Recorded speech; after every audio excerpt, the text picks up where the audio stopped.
just bought this house for £500,000 in Buckinghamshire, and there's going to be a big refurbishment going on right now, and I thought I'd take this opportunity to share with all of my YouTube subscribers exactly how to identify what a refurbishment is, the order of when to do things, and also how much things cost. Because if you're looking at a house and you can see it needs a big refurbishment and you're just guessing on how much it's going to cost, it can really hurt you and you can have nasty surprises. So hopefully this video is going to enlighten and educate you. If you enjoy my channel, don't forget to subscribe for future videos like this. First thing I'm doing, before I even go on the inside of the house, I'm gonna get here early and I'm gonna walk around the outside of the house, I'm gonna look at the roof and I'm gonna just check to see what the general structure looks like. Now, I'm not a structural engineer, so of course I'm gonna get an independent building surveyor to come out before I actually buy the property, and they're gonna go around it, they're gonna go up on the roof, they're gonna look at it in fine detail. But if I can blatantly see that the structure looks off, you know, if there's missing bricks, if there's cracks down the side of the wall, that's a real obvious sign for structural issues. Also, if I'm walking around the property and it just feels a bit wonky, a bit uneven, that's a sign there's probably maybe subsidence, so that will be a little bit of a red flag. Before I even go inside the house, I'm looking at the roof because that's something that not most people look at. Is the roof bowing? Is it dipping? Is there missing tiles? Are there cracked tiles? Because a new roof, if you happen to get a roof in this area, in Buckinghamshire, on a reasonably big detached house like this, that's gonna set you back at least 10 grand, maybe even closer to £15,000 if you're having to get a new roof, which could be a nasty surprise if you hadn't budgeted for it. So once I've looked at that, I'm then gonna go inside the house, I'm gonna look for some of the other hidden massive expenses on a refurb that can catch people out. Straight away, this house, as soon as you go in, you're gonna be able to see this needs a full refurb. I mean, I'm not even gonna fix this. What we're gonna do with this, we're just gonna knock this out. That'll cost like £100 just to get a little covering there. So knock this out, put a little covering, and that's not gonna lose any value to the house at all. So that's a small cost. Big costs! So, this is an absolute rundown, empty shell of a house that needs a full refurb. However, some of the things that look really obvious, like you might look around and you might think, oh man, this needs a massive refurb, it's going to cost a fortune. But is it? Is it really going to cost that much? The things that will cost a fortune, or the unseen things, can be things like fuse box, electrics, extremely expensive. Boiler, how do you know if the electrics are gone? Well, let me tell you. First thing I want to look at when I'm inside the house is I'm going to ask the estate agent or the person showing me around the house, where is the fuse box? So the fuse box in this house is in the garage. On my first viewing, they said to me that I couldn't get in the garage, didn't have access to it. I needed to see the fuse box. I can tell by just looking at this fuse box that this is an old style fuse box. I'm gonna need to change the electrics. You can see these are black and red wires. They've not done wires black and red like this for over a decade. The wires, if it was a more modern fuse box and the electrics had been done more recently, they should be brown and blue. You can also tell that it needs a rewire. So if you're looking at the electrical work and you can see wires sticking out, tape on them and things like that, that's a real strong indicator that you're gonna need a rewire. A complete new rewire from start to finish is going to generally cost, it's going to start at around about £3,000–4,000. We're paying a little bit more for this property. We're paying about £6.5 grand for the rewire of the electrics, just because of the size of the house and because we wanted to get somebody in pretty quick and the electricians were busy. That's another thing with tradespeople. If you want the best people to come in, they're usually quite busy. But that's going to mean we've got brand new electrics. We've also got new plug sockets everywhere with USB cables. We can choose where the plug sockets are. Next big cost, which you can easily miss, is the boiler. Now this is the existing boiler at the moment and it's in a very odd place. I mean, why on earth would you put the boiler here? So this is where the boiler's gonna go. Very obvious place, really, for a boiler. Interesting tip as well. So we got a quote from a local plumber who's been highly recommended, and we asked him how much for a new boiler, and he quoted us £5,750 for a new boiler and to be put here and for the plumbing and everything. And I was thinking, wow, that sounds quite expensive. So when you're speaking to a plumber, rather than just saying, how much for a new boiler? And then them choosing the boiler that they want and then telling you, What we did with this plumber is we said, well, look, 5,750 sounds really expensive. What boiler were you putting in? And then what we did was we just said, can we please use this boiler? And we told him the boiler that we wanted, and the boiler was only, I think, about 2,500. So with his fitting, it's brought the price right down. So now it's only going to be around about 3.5 grand as opposed to 5.5 grand. So with the electrics and with the boiler, we're already on like 10 grand. And visually, the house won't look any different.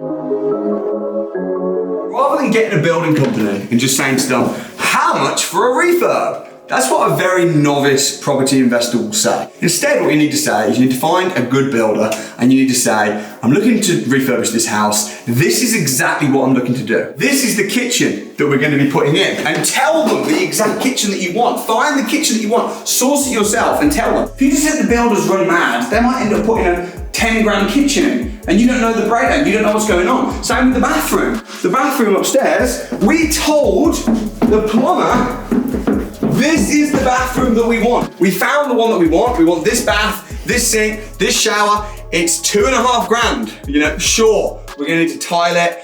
The plumber's gonna need to, charge to actually fit it. But rather than just letting people just run with a blank checkbook, this is how you bring your refurb down. And I'm gonna tell you how much I estimate this entire refurb to be, and then we'll find out at the end of the video, did we manage to do it on budget and within time scale too.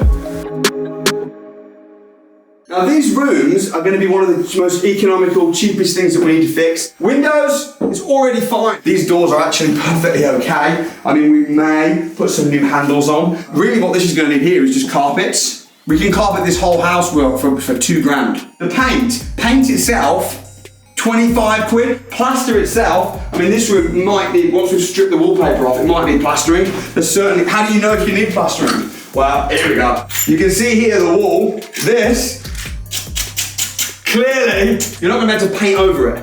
Another thing is if you knock, okay, this seems reasonably solid. Look, cracks. Now there's nothing structurally wrong with this. This just needs knocking out and replastering. Sometimes when you're knocking it on a wall, you hear a hollow sound. That means you definitely will need to knock it out, replaster it, maybe put some plasterboard, base coat it, skim it. This is going to need plastering. You can see all here, around here. This whole bathroom is going to need tiling, carpets, paint, clearly going to need some plastering going on around here. A bag of plaster is about £10. Generally, labourer, plasterer might charge around about £200 a day in this area. If you're wondering whether you do need the electrics changed, or if you do need a new boiler, another thing you can do is you can just look at when was it last serviced? Or just turn on like the hot tap, put your hand under it, and how long does it take for the water to get hot? If it takes ages for the water to get hot, then you're probably gonna need a new boiler. And of course, you can get an electrician to come out and have a look. You're gonna need to get a gas safety certificate for your property anyway. But these are things that I'm looking at, and this takes seconds, just when I'm at the viewing. Everything is down to the standard of how you want to do it. So we're going to do this reasonably high standard, not crazy, but reasonably high standard. And choosing the right builders is really important. Don't choose the cheapest builder you can find. Choose somebody that's, kind of middle of the road, someone that's tried and tested, someone's going to do a good job, that can show you their other work. In fact, I could do a whole video on how to find builders and how to manage builders as well. Getting a payment schedule, a schedule of works, getting the time schedule together properly, overseeing the works without having to micromanage the builders. This is all really important stuff. Order of works is important as well. You have a bit of an idea of when things should happen. So the very first thing when you get a property like this, which we're actually in the process of doing now, is just strip everything out. So all the furniture, the carpets, the bathroom. When you strip everything out, put everything in one room. Don't get a skip straight away. Put everything in one room, then hire a skip. This skip cost us £250 to hire for the day, and then dump everything from the main room into the skip quickly, and that way you only need the skip for a day. Because if you get a skip outside and then you start slowly stripping out, the neighbours might start putting stuff in it. You're going to need the skip for 2-3 days, and then once the rip out's been done, that's when you're going to get the first fix. Plumber, electrician, going to come out, do their first fix, and then kitchen, bathroom. Final thing you're going to do is the carpets, the paint, and the final fix. I'm going to come back to this property in 8 weeks' time, and hopefully it'll be completely done, and I want to tell you exactly how much it costs. But my goal is to get this done within 8 weeks for £30,000. Will I do it? We'll find out in a moment.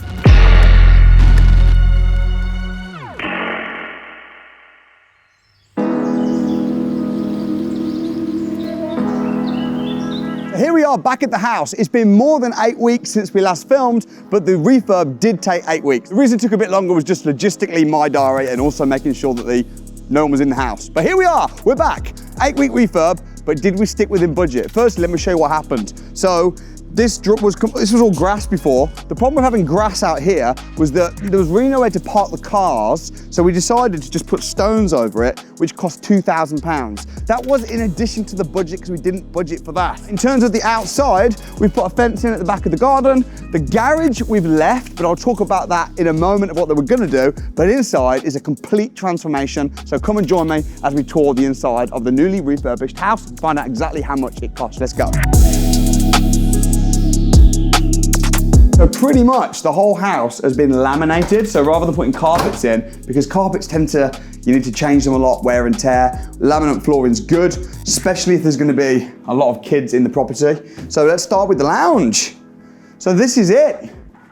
Much better, nice and bright. It just feels so much bigger now as well. And we've also got a TV stuck on the wall, nice little fire. Things like this only cost a few £100s to get this fire in, which is not a lot of money, but it just looks really nice. It makes it look really homely, but it's very, very economical. I think it looks fabulous. Personally, this is my favorite room of the house. Let's go through to the kitchen.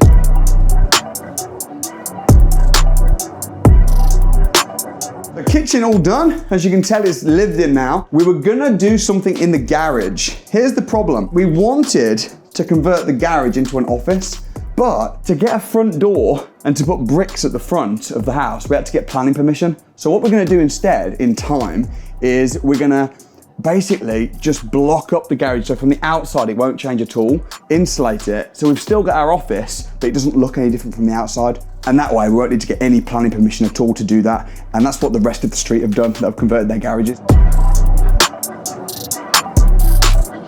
So through here, and I think this will have added quite a bit of value actually. We added in, this was just a bit of storage, but we've put in a little utility area and also a downstairs toilet, which is really practical because if you've got visitors and people having to go upstairs to the main bathroom, let's go and take a look upstairs. So one of the really expensive things was actually moving the boiler. But the boiler has now been put into this cupboard as planned. This was around about £3,500, which again, is quite expensive really. Bathroom was within budget, so we've got a nice bathroom, reasonably small, and we got this from Plum World, I believe. I love this master bedroom, so nice. Again, windows didn't need changing. This was just, again, a case of laminate flooring, plastering, painting, pretty cheap. When you're doing a refurb where it was just a case of, it just needs plastering, painting, new floors, it makes a massive difference visually, but it doesn't cost that much. We've got a third room here as well, which is being used as a little office. So how much did it cost us in total? Well, we did go over a little bit. We initially wanted to spend £30,000, as I said. However, the refurb ended up costing £36,000. So it was £6,000 over.